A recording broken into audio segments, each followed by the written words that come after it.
Hey everyone! Welcome back to my channel. I hope you're all having an amazing day. Today, I've got an intense story about how my wife chose her lover over me, thinking it was the right move. What followed was a whirlwind of regret and consequences. You won't want to miss this one. Okay, let's get real for a second. You know how they say life's what happens when you're busy making other plans? Well, mine decided to implode while I was busy scrolling through old Paris pics, trying to remember why Michael and I were the perfect couple. Our 5th anniversary was a quiet affair. Just us, a homemade dinner, and the ghosts of a honeymoon spent in Paris. Romantic, right? Except that spark, that insane connection we had? It felt like it was fading into a routine so comfortable, it was almost suffocating.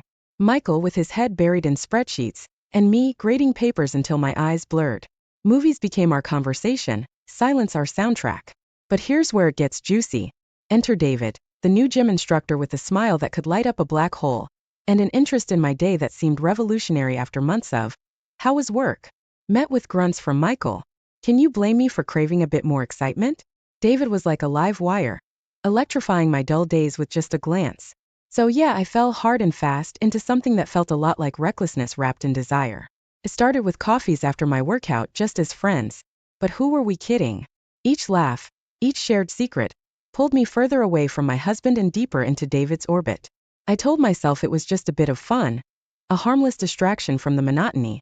But as we crossed that line, the one I promised myself I'd never even approach, I couldn't shake the feeling that I was about to crash and burn. Yet I couldn't stop. Michael became a shadow and David my sun. And that's where it all began, folks. My descent into a world of lies, lust, and eventually loss. Buckle up, because trust me, this ride's just getting started. Picture this, it's another mundane Tuesday, or it was supposed to be until my world started spinning on its axis, and not in the fun, dizzy on a playground kind of way. There I was, sprawled on the couch, half watching some forgettable show, when Michael decides to play detective with my phone. And boom, just like that, he finds a text from David. "Who's David?" he asks, voice colder than our freezer. "Oh, just a new friend from the gym," I reply, my heart racing like I've just run a marathon. Michael buys it, but the look in his eyes tells me this is far from over. And let me tell you, juggling a husband and a lover? It's like riding a roller coaster with no safety harness. Every stolen moment with David sends adrenaline pumping through my veins, but it's paired with a gnawing guilt that eats at me during the quiet nights. It's exhilarating and exhausting, and I can't seem to stop. But then Michael's suspicions start to bubble up like a pot left too long on the stove. He questions my late gym sessions, the unexplained absences, the smell of cologne that definitely isn't his. And one evening he finally explodes, confronting me with accusations I can't entirely dodge. I lie through my teeth, denying everything. But the trust between us cracks, spider webbing out into something ugly. The climax? Michael stumbles upon an email from David that I thought I'd deleted. It's like watching a car crash in slow motion. You want to look away, but you just can't. My heart sinks as he reads it, each word a nail in the coffin of our marriage. I deny it, again, desperation making my voice shake. But the damage is done. Michael packs a bag and leaves to stay with his brother, leaving me alone with my thoughts and a suffocating blanket of regret. That night, the house feels emptier than it ever has, and I'm left wondering how I let things get this far. The thrill of the affair has vanished, replaced by a deep, aching void. I'm conflicted, torn between the life I've built with Michael and the reckless abandon David represents. It's a mess, a complicated web of lies and emotions, and for the first time, I'm not sure if I can or even want to untangle it. The moment Michael walked out, it was like the universe handed me a get-out-of-jail-free card. No more sneaking around, no more lies. Just me, David, and the thrill of the forbidden. It felt like freedom, like I was finally breathing after being underwater for so long.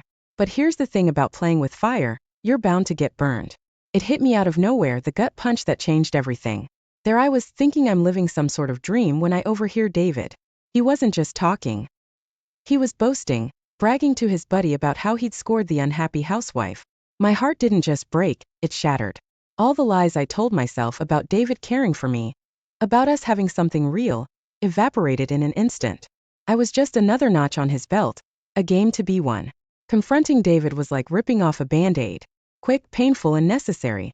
I ended it right there with a few choice words and a storm of tears waiting to be unleashed the moment I was alone. And boy did they come. I was a mess, a mix of anger, betrayal, and the dawning realization of the colossal mistake I'd made. So I did what any desperate, heartbroken person would do. I tried to go back. Back to Michael, back to the life I'd so recklessly thrown away. I poured my heart out, told him everything. The affair, the breakup, the crushing realization of my own foolishness. I begged for forgiveness, for a second chance. But Michael, oh Michael. He looked at me, really looked at me for the first time since this whole mess started. And what did he see? A stranger. He filed for divorce, and just like that, the final door slammed shut on what we once had. You'd think that was rock bottom, right?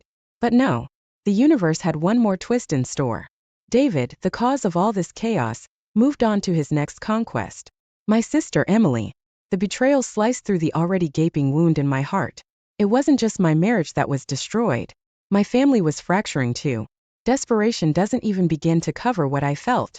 It was a mix of horror, disbelief, and a profound soul-crushing regret. I'd lost Michael, I'd lost myself, and now it seemed I was losing my sister too. All because of choices I made. Because of a path I chose to walk down. And as I stood there watching my world continue to crumble, I couldn't help but wonder, was any of it worth it? The answer, as much as it pained me to admit, was a resounding no. The moment I realized David had moved on to Emily, my sister, it felt like I was living in some twisted soap opera. Except in those shows you can switch off the TV. Me? I was stuck in the nightmare, no remote in sight. Emily, bless her heart, was clueless about the storm she just walked into. David, the guy who'd left my life in shambles, was now wooing my sister with the same charm that had fooled me. The rift it caused between us? Grand Canyon-sized. Isolated doesn't even begin to cover how I felt. It was like I'd been exiled not just from my family, but from everyone I cared about. Friends who were once mutual with Michael picked sides, and spoiler alert, no one picked Team Anna. It was a loneliness I'd never known. And it forced me to look in the mirror for the first time in a long while. And let me tell you, I didn't like what I saw. Amidst this, the divorce papers came. Michael was as cold and distant as a distant star. And who could blame him? Every meeting, every signature, was a reminder of the mess I'd made. It was official, I was losing everything I'd once held dear. But life has a funny way of kicking you when you're down, because that's when Emily found out. Found out about me and David. About the lies and the affair. The betrayal she felt was palpable, and watching her break off with David brought me no joy. Just a profound sadness for the chaos I'd caused. David. He left town shortly after, his trail of destruction complete. The road to rebuilding was more like climbing a mountain with no summit in sight. Trying to mend things with Emily was my first step, but she was resistant, understandably. Each attempt to reach out was met with coldness, a mirror of the distance I'd felt with Michael. But I was determined, or maybe just stubborn, because if there's one thing I've learned from this whole disaster, it's that some bridges, no matter how charred, are worth trying to rebuild. So here I am, taking it one day at a time, learning to live with the consequences of my choices.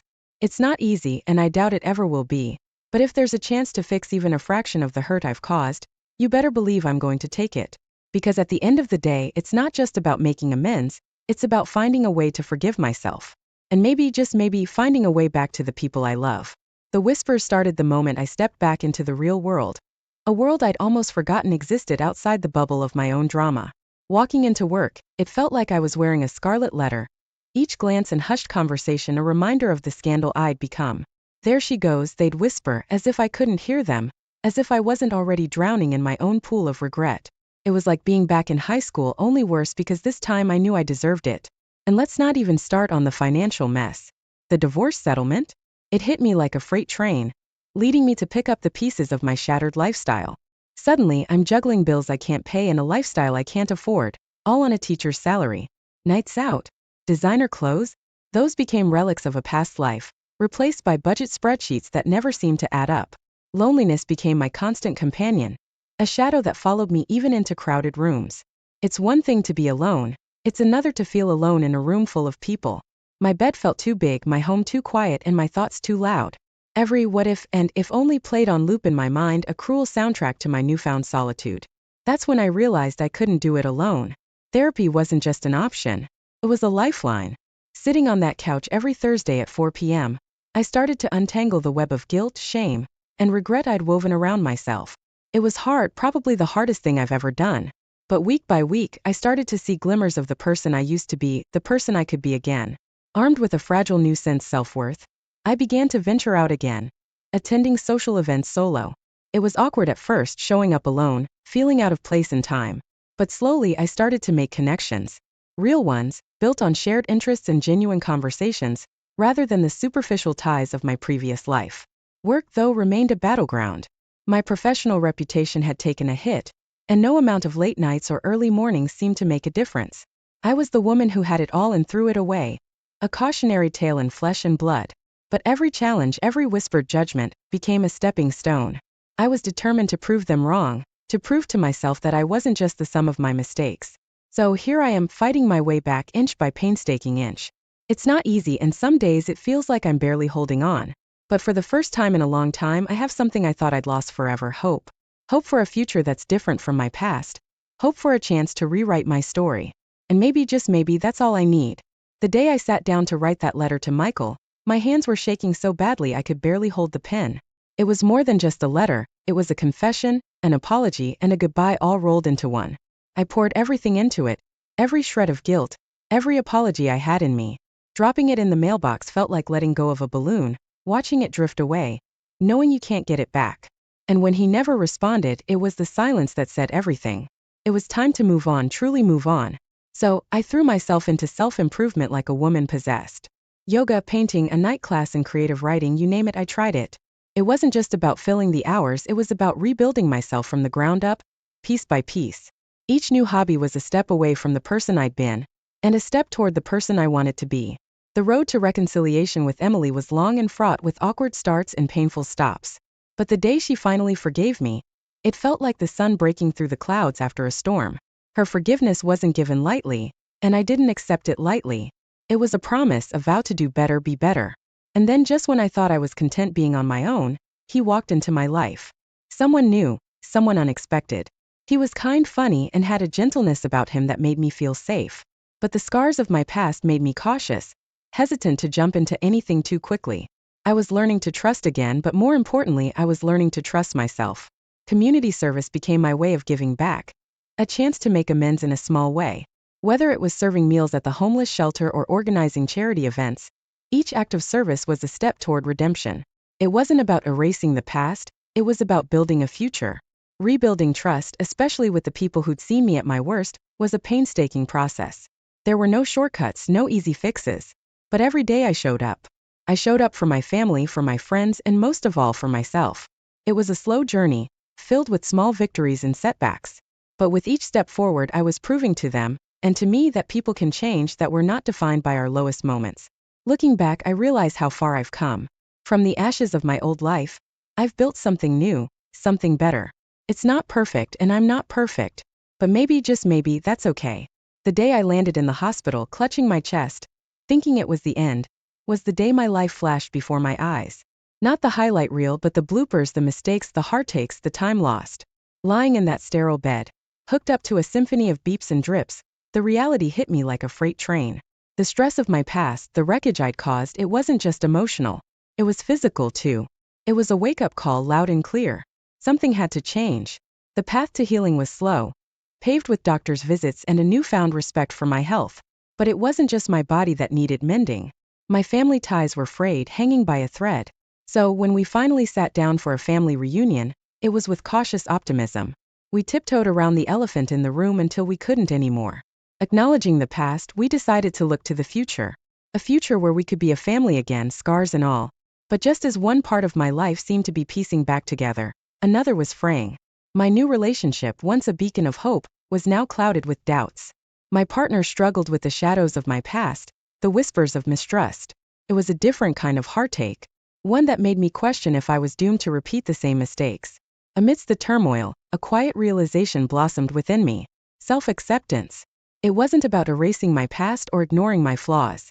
It was about acknowledging them, owning them, and recognizing that I was still worthy of love, happiness, and a second chance.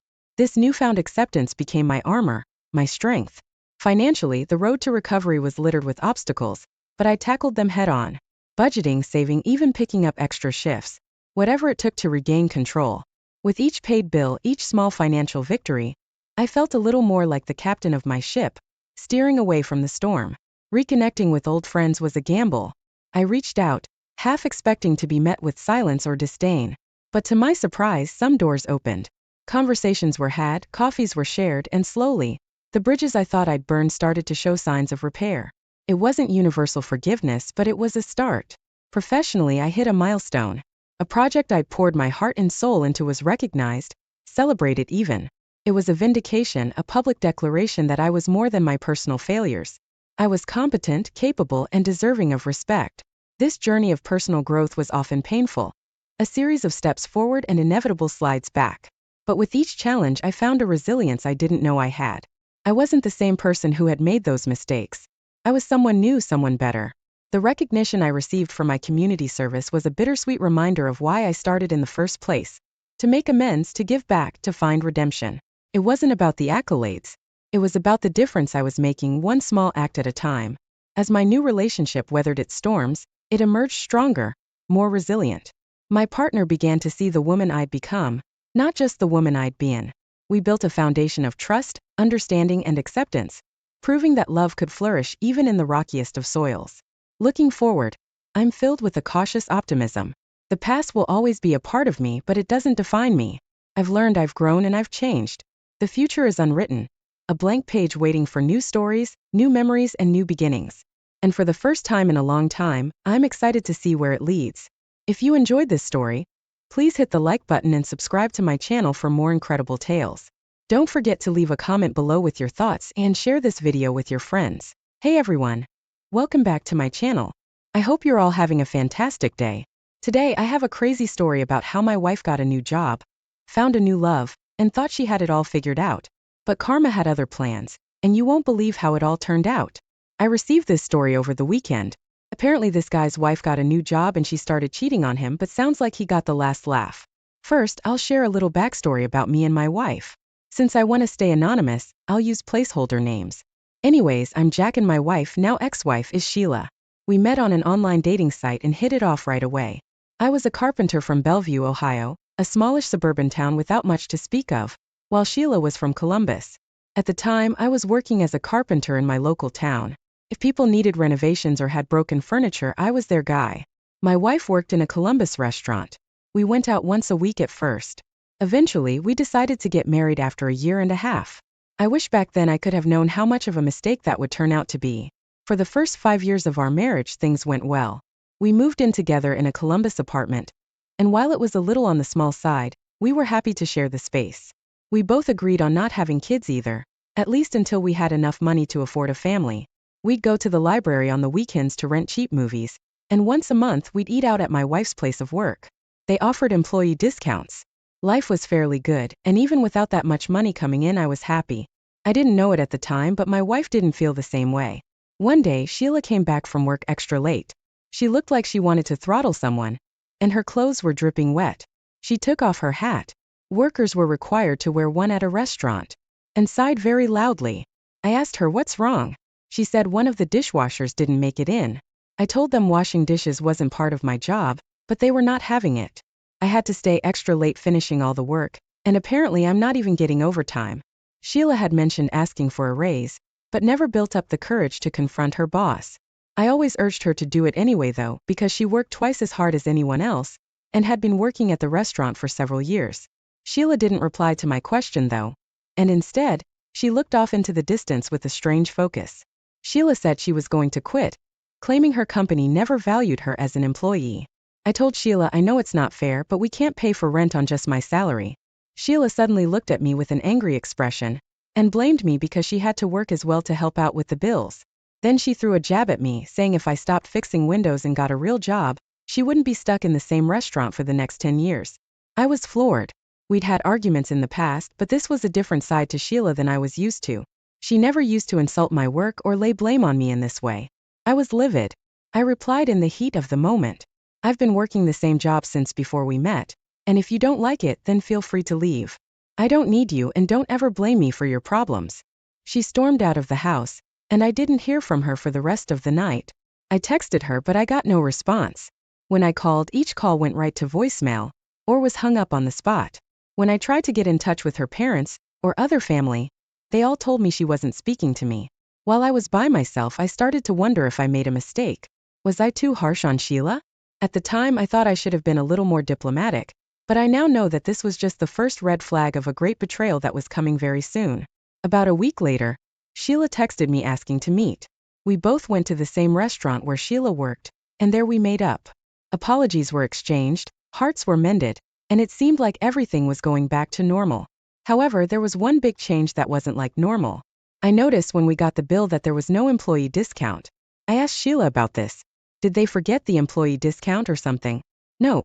Sheila replied with an upbeat demeanor. I found a new job, a better one. That's great, I responded. What is it?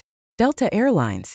Sheila was smiling like a child on Christmas Eve, and it was hard to blame her. Working for airlines was very difficult, requiring years of training and preparation. I asked, how did you land a job like that in a single week? It's not that hard to believe, is it? Sheila was implying that I thought she was lying or something. She then says, I'm not trying to be a pilot. I'm working as a flight attendant. I just had to take a few classes and that was that. And my sister is dating one of the interviewers, so that helped a little bit too. Then she mentioned something about a certificate. She says, I applied for it after college but never ended up using it until now. I guess those things don't expire for a very long time or something. I was amazed. My wife managed to get a job as a flight attendant for a major airline company in a single week. I was proud and even a little jealous, and a part of me couldn't forget her comments about fixing windows.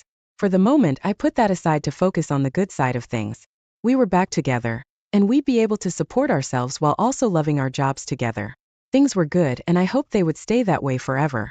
Sadly, the good times will run out far sooner than I ever could have expected. Fast forward 4 years, and I started noticing a change in my wife. Her work for Delta Airlines meant she would be traveling and wouldn't come home at all while she was traveling. I was busy with my carpentry work too, but at times I felt like there was something else going on. At first, I brushed away this feeling.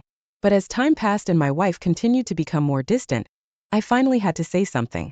When she came home at almost midnight one night after returning from one of her trips, I confronted her over it. I told her we needed to talk. I brought up the issue of her not interacting with me much when she would come home. I told her, I know your work is important, but I feel like we're drifting apart. Sheila replied, of course not, I love you, but I can't control when I go to work or come back. My job requires that I spend quite a bit of time away from home, or nobody would have flight attendants for late night flights. I asked her, couldn't she ask for different times? I understand that her work has certain demands, but if that comes between us, then we should fix that problem, right? Her response was a bit surprising. She said, that's not an option, and my work isn't coming between us any more than yours. Let's talk about something else now. I dropped the subject. Since I could tell she was getting a little angry, I brought it up. Still, I wasn't reassured that everything could be explained just by work. It's hard to explain, but there was something in the little things that added up over time. She would say, I love you less often, be in more of a hurry to leave in the mornings, and when we were together, she was often looking at her phone or out a window. These and a dozen other small signs were warning me, but I didn't know what they were warning me about. All I knew for sure was that something didn't feel right in my gut, and I had to figure out what it was. Later that night, I found out the truth, and it ripped me apart when I did. Sheila had gone to bed before me, and I was making a late-night meal before going to bed. In the past, we'd have sex around this time, but even that became less and less frequent. My wife claimed it was because she was tired, but a part of me wasn't sure if that was the whole truth. All of these little things were nagging me in the back of my brain. So when I saw Sheila's phone on the kitchen counter, I made a decision that would change everything. I'd seen her unlock her phone in the past and knew the passcode as a result. All I had to do was unlock it and see for myself if my gut suspicions were right. I picked up the phone, unlocked it, and took a look. Inside, I found that all of my worst fears were confirmed. There were messages with guys I had never heard of, with pictures even I didn't send to Sheila. One of the contacts, a guy named Jason, had hundreds of messages about meeting up, intimate conversations, and plenty of sexting. I even found her Tinder profile, where she claimed to be single and put up provocative pictures for the whole world to see. My wife had been sleeping around for years by now, and all of it while pretending to be hard at work up until the middle of the night. I wanted to cry, yell at my wife, and curl up in a ball. Instead, I kept my calm and used my head. I took screenshots of everything, archived all the information I could, and sent everything to my phone and computer. After that, I quietly gathered all of Sheila's things and put them in boxes from the basement. It took damn near the whole night, but the anger and betrayal gave me a kind of zen energy that kept me going. I even considered sending some of the stuff to Sheila's family, but decided against it. What she did to me was wrong, but I wasn't going to stoop to that level because of it. Instead, I found a lawyer in the area online and sent a message asking for legal advice. I'd be going for a divorce and wanted to keep my shirt after all was said and done. Finally, as the sun was starting to come up, I made myself some coffee and waited for Sheila to wake up. When she finally did, she stumbled downstairs in a seemingly hungover manner. She had been doing that a lot in the recent past and I'd brush it off as tiredness, but I now thought there was probably another cause after all. She was a little confused, since I normally woke up after her and took a seat while I made her a cup of coffee. I spoke first. I want a divorce. Sheila laughed at first, but as she saw my stern expression, the laughter trailed off. You're serious? Deadly, I responded. Why? Sheila asked. Because I found out what you were doing behind my back. You lied to me, Sheila, and now I want you gone. I expected tears or begging or maybe yelling. To my shock, I got none of that. Sheila was almost totally emotionless, like a carved statue. Okay then, probably for the best, honestly. Her response hurt me deeply than any nastiness could have. All this time I thought we were in love, but in that moment I realized it had all been a lie. Even if she once loved me, it was long gone now. We were together because it was easier for her to stay than to leave, but she didn't feel anything special for me. I spoke, trying to contain the pain in my voice. Your stuff is already packed. I want you gone by the end of the day. I'll send you the divorce papers as soon as I get them. After that, we're through. Sheila didn't say another word. She got her things, made a few calls, and waited for her ride to come pick her up. She looked straight out the window while sitting in one of the kitchen chairs and didn't move a muscle the entire time. When the car finally arrived to pick her up, she left the apartment and got in without another word.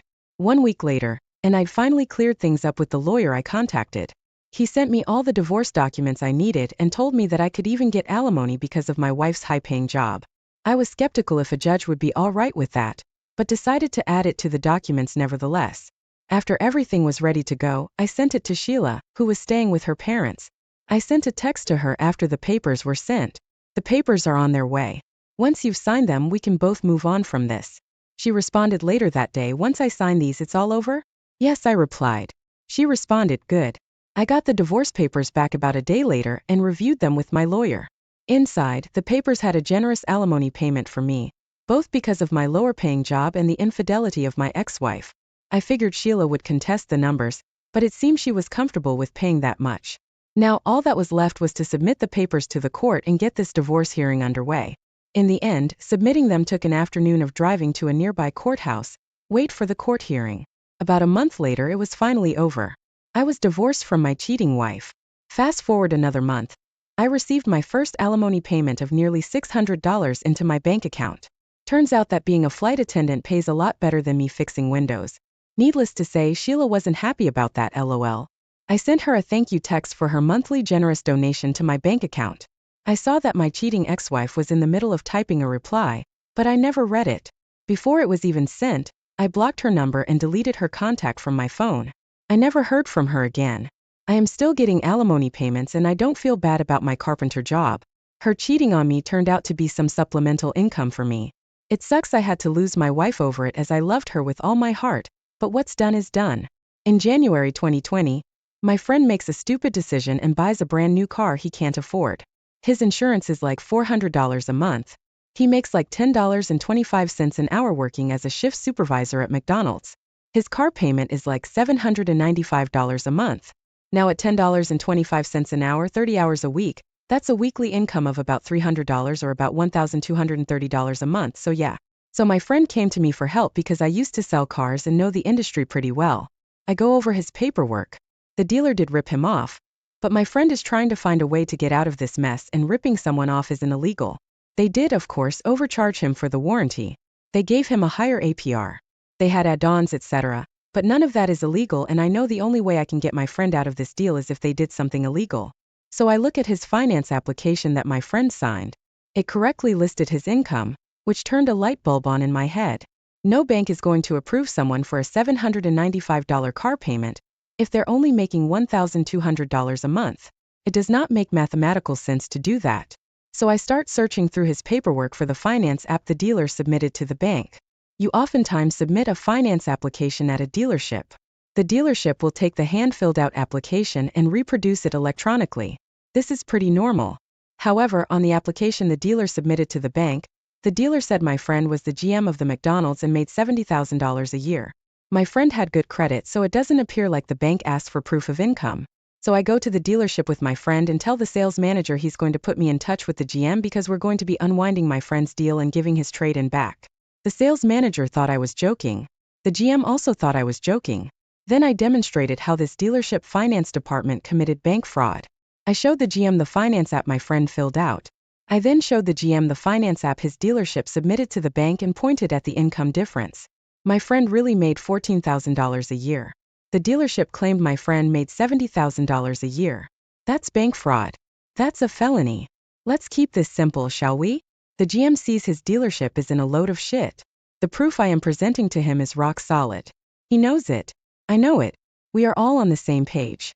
He goes, okay, so what can I do to make this right? I go, unwind the deal, give my friend his trade-in back. Unwinding the deal is basically the GM agreeing to cancel the deal and basically erasing the deal and pretending it never happened. GM tries to avoid that, but I remain firm and remind him we can easily take this documentation and turn his life into a living hell. He knows I'm right. My friend also needs a car to get to work the next day. The GM says he'll check into it. He comes back and tells me, unfortunately they sold this trade-in already. I said that's fine. Unwind the deal and let's put my friend into something that's good or slightly better than what he traded in for.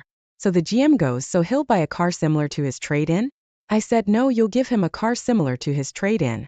The GM goes, it doesn't work that way. I go, it does when you commit bank fraud. The GM is upset with me and I remind him I'm being really nice and the situation can get really ugly, like felony level charges ugly, like losing a franchise ugly. So yeah, this is going to hurt, but it's going to hurt less my way. So the GM goes, all right. And he looks in his inventory and he tells me they have a 2007 Ford Focus with 10,000 more miles. I tell him no, the car you give my friend needs to be the same or better than what he traded in. The GM counters, I'm giving him a free car. And I go, no, you took his trade-in, you sold it. You made money on that sale. You also committed a felony in the process of selling him his new car. You are now correcting that mistake. This isn't a free car for my friend. This is you correcting your mistake.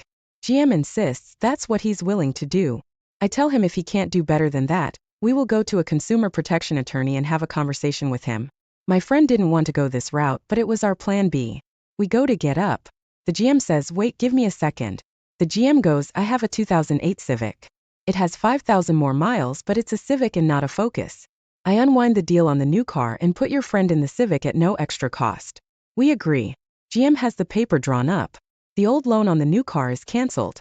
They take in the new car again, but because it's already titled, they'll have to sell it as used. That sucks for them. And they gave my friend a better car than the one he traded in. For people asking why we didn't get a lawyer involved from the start, we could have done that, but courts take a long time. And this was a faster way to fix the situation. If you enjoyed this story, please hit the like button and subscribe to my channel for more incredible tales. Don't forget to leave a comment below with your thoughts and share this video with your friends. Hey folks, welcome back to my channel. I hope you're all having a great day or evening wherever you are. In today's story, Opie found out his wife cheated on him with his own younger brother, then got pregnant. Talk about absolute betrayal of your spouse. Now the wife has been served with divorce papers and is begging for mercy after she got disowned by her entire family for her actions and will lose custody of her kids. Now let's get into today's story. I have been married to my wife for 15 years. I also have a son. My family consists of my mom, dad, sister, and younger brother. Last year I found my wife crying in our bedroom. I consoled her and she told me she was pregnant. I was elated and explained to her that it was great news. The color of her face then changed and she told me it is and left the room. It was weird. During that time I also found out that she spent an excessive amount of time on the phone.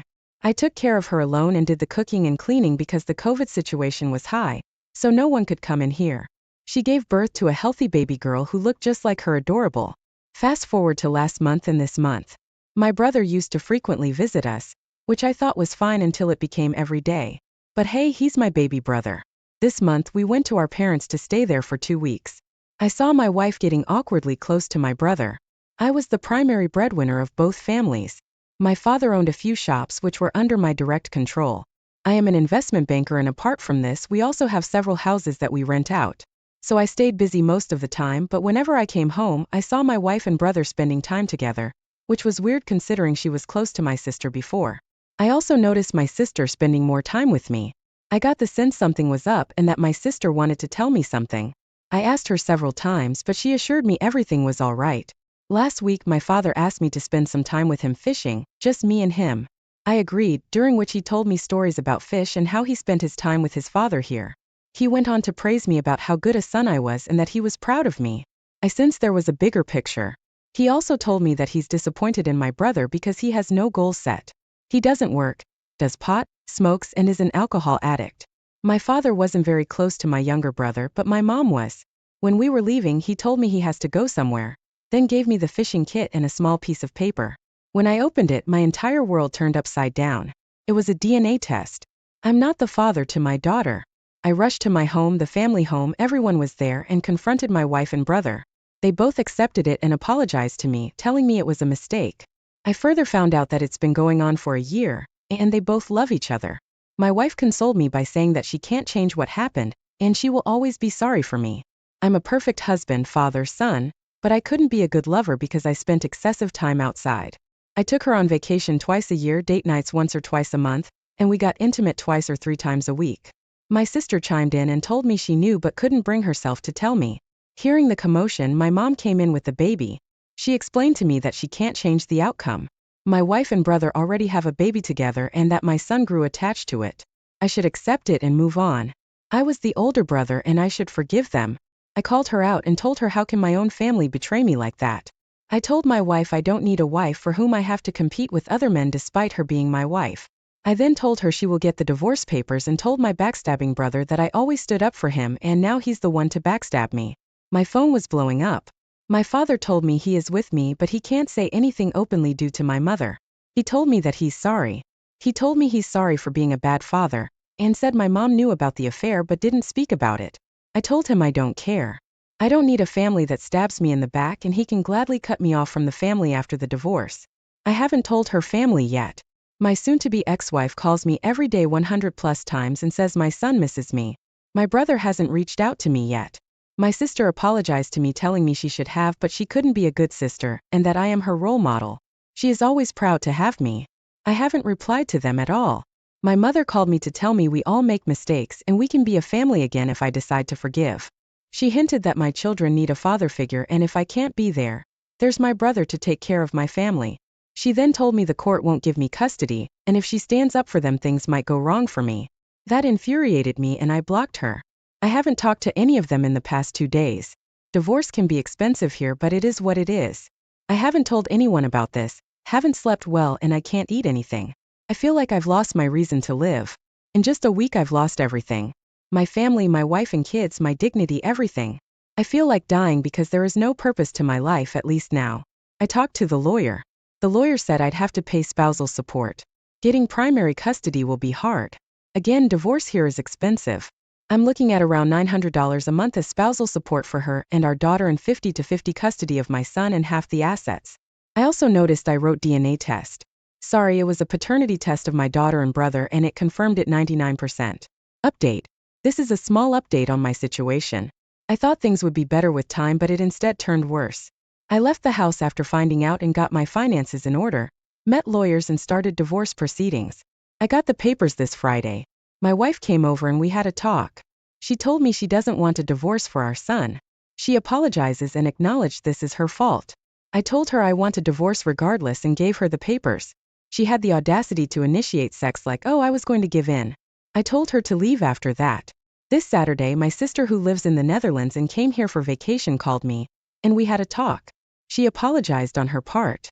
She was put in a conflicted position as our mom begged her not to tell me. She told me our mom was worried about my health and how I would react. Also that my younger brother coerced my mom into doing this. Things got a little clearer after that, but regardless it doesn't make me feel any better. I also met my son and spent the day with him on Saturday, taking him to a gaming zone that's really popular here. I told him what I planned. He tells me he knows. My mom weeps every day and my wife says she's just lost. My sister and I already agreed we are taking our names off from the family, and we do not want any of the inheritance. I'm going to cut off myself from the family and move to a different country. My sister already told me she can help if I choose to move to the Netherlands. That might be my destination now after a year of divorce. It isn't easy. The days are long and hard, especially when you think about the incident. I've lost count of how many times I've thrown up. My blood pressure is tremendously low as well as my sugar levels. Yesterday afternoon my father called and told me my mom was in the hospital. She suffered a bad stroke and collapsed at the table during lunch. Her condition isn't very great. Dad told me she wants to meet me and the doctor told us to pray. Her condition isn't good enough to get her discharged. My wife is handling everything for now. My brother is just visiting for a few hours and then leaving. My newborn daughter is with my wife in the hospital along with my son and dad. My dad told me this might be it. He wants me to visit. I've told my sister. She's conflicted about it. If I'm being honest, part of me wants to visit her, but the majority part doesn't. She's my mother no matter what, but she chose to betray me. She chose to hurt me. She chose to support my wife instead of me. It wasn't the cheating that was bothering me. It wasn't that my wife slept with my brother and chose him over me. It was all the betrayals that my family did. It was that everyone knew and no one chose to tell me. It was that my own mother prioritized her other son and threatened to cut me off from the family. Now suddenly she's in the hospital and she wants to see me. Many of my relatives visited my mom in the hospital. Word of my wife's affair got out to a few close relatives.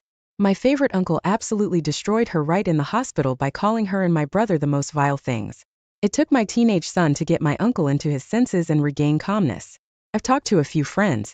They're advising me to move on, move to another country and settle down with someone else. I don't know anything. I don't have any plans because right now I just can't. I can't plan anything. I've talked to my lawyer too. He told me I can get my share of the inheritance if my mother didn't create a will. I can't get it if I resign my inheritance or if she cuts me off. Nothing of that sort happened. I don't have any interest in the inheritance, money or family. I just want my son so I can escape this godforsaken family and just be sane. As for the paternity, it's going to be tougher than the divorce itself. Cheating isn't a deal breaker or trump card in most countries, but being a stay-at-home mom is and can destroy you in many ways. However, if I can leave my inheritance share, it might give me an upper hand and I might not have to pay spousal support. It all depends on mutual agreement. I found out I can also lodge a complaint in my country against an affair partner, which in this case is my brother. As my son is a minor, I can also get a restraining order against my wife and my brother for my son because of the use of alcohol. Drugs is frowned upon in my country, so I do have some hope, but currently I'm torn between my mother's condition. I can't believe what 3 weeks can do to you. It honestly is the lowest point of my life. The only thing that's holding me back is my son. Final update. I have a lot to say. I'm currently feeling nauseous. My hands are shaking as I type this out. I have a lot to say, but I can't. Today's Sunday, a good day. Today's the day my marriage finally ended. Our divorce was finalized today at the first hour, ending after nearly 16 years together. There are mixed feelings inside me. Part of me is glad and part of me is down. I love that woman. She was the second love of my life. She destroyed me. I have nothing to say. To give you an update, our custody arrangement is something like this. I'm the legal guardian of my son until he's 20. She's the legal guardian of our daughter until she reaches puberty. After that, until her marriage, I'm her legal guardian. My daughter will spend these few years with her as she's really just 10 months old, but I can visit her whenever I want to. In my country, a birth certificate is out after a child is a year old, so I have yet to sign for it and I will sign. She is my daughter. I'll have to pay spousal support to her for 3 years. Child support will be provided until my kids are 18. I'm looking at 20% of my income or around $1,000 if I put it out correctly altogether. Point of reference, we are from Asia and $1,000 is worth a lot here. I don't have to pay alimony, just the amount known as dinar. I didn't have to split assets as infidelity is a big factor here, but I offered her one of my apartments not for her but for my daughter. I want my kids to grow up in a nice environment, and although what she did was wrong, I can't put them in danger, which is why I agreed to transfer one of my apartments to her name so at the very least they won't have to worry about housing. Her side of the family disowned her completely, so she will be living all alone, but her mom will be reaching out, and her sisters will help her out in taking care of my daughter. My ex-wife talked to me after our divorce. I could clearly see she didn't sleep. She thanked me for all these years together, asked my forgiveness, and this time I told her I did. We both wished each other the best of luck and ended things. I know she was sad and heartbroken, I was too. It was probably for the best. I resigned from my job. With the amount of property my mom inherited, the job wasn't necessary in the first place. I'm going to take a few months off now. When I signed the finalized papers, it was as if a huge burden just left my body. I'll be seeing my mom in a few hours and spend the night at my house. I remember I told you that I won't try dating and my youth has passed. I'm turning 40 this year. Normally, 40 is a time when you begin to plan for your retirement and pave the roads for your kids, the new generation. But it feels like I'm going to restart at 40. I met a cousin of one of my friends on New Year's. She's 29. I was quite impressed with her. She's just ideal. Turns out, she was the therapist I was looking for all along, and I can express it. I saw her again on January 14th at a festive. It ended up with us drunk and in bed. I'm not proud of that. I still feel guilty about it. We became friends. I found out she was going to get engaged, but her boyfriend died. It took 7 years for her to let go of grief. She tried dating in between, but it wasn't good. My wife knows of her. I don't know how she feels about her. We haven't slept or communicated about us recently. I never even asked her how she felt. It's all a mess. It's been 4 months, and within this time period, a lot has changed. My life changed. My son grew up, and I'm proud of him. I mentioned before I originally had plans to visit the Netherlands, but I'm ditching it. This is the place where I was born. My forefathers were born and buried. My legacy lies here. I want my sons and their sons to know about their history and legacy, and I certainly don't see how I can achieve that in the Netherlands. My girlfriend I was talking about asked to visit, but I declined her offer. Tonight it's just going to be me. I bought some Jack Daniels. I don't know what lies ahead down the road. I don't feel better or worse. I'm indifferent. I'm just nauseous and I want a good sleep. I wish it was all a dream and I could forget it. I don't know if I will ever have a good relationship with my brother again, or my mom or dad, or even my ex-wife. Things will never be the same again. I respect her as the mother of my kids.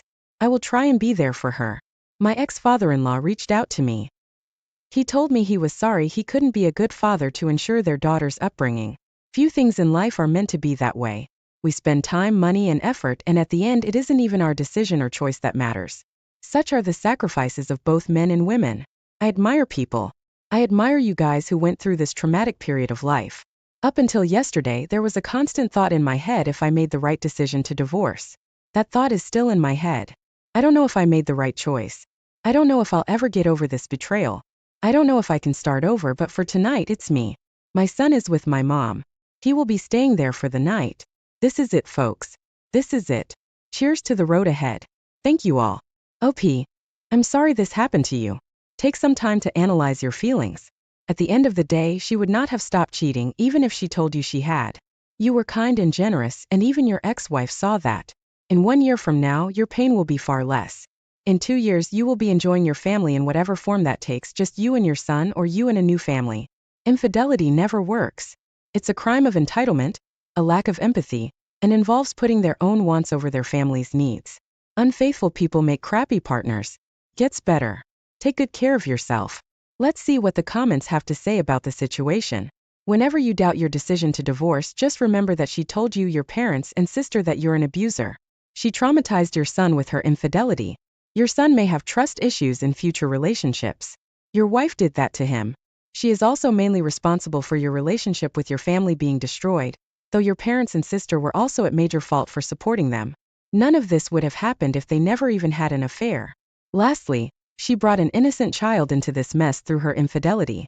Here's another comment. Sucks, man, but you are in the prime of your life. You may think you're old at 40, but at 40 so many people have just started their lives and have gone on to live very fulfilling and happy lives. Start going to the gym, get into the best shape of your life, pick up some hobbies, and do whatever makes you happy. Thanks for taking the time to listen to today's story.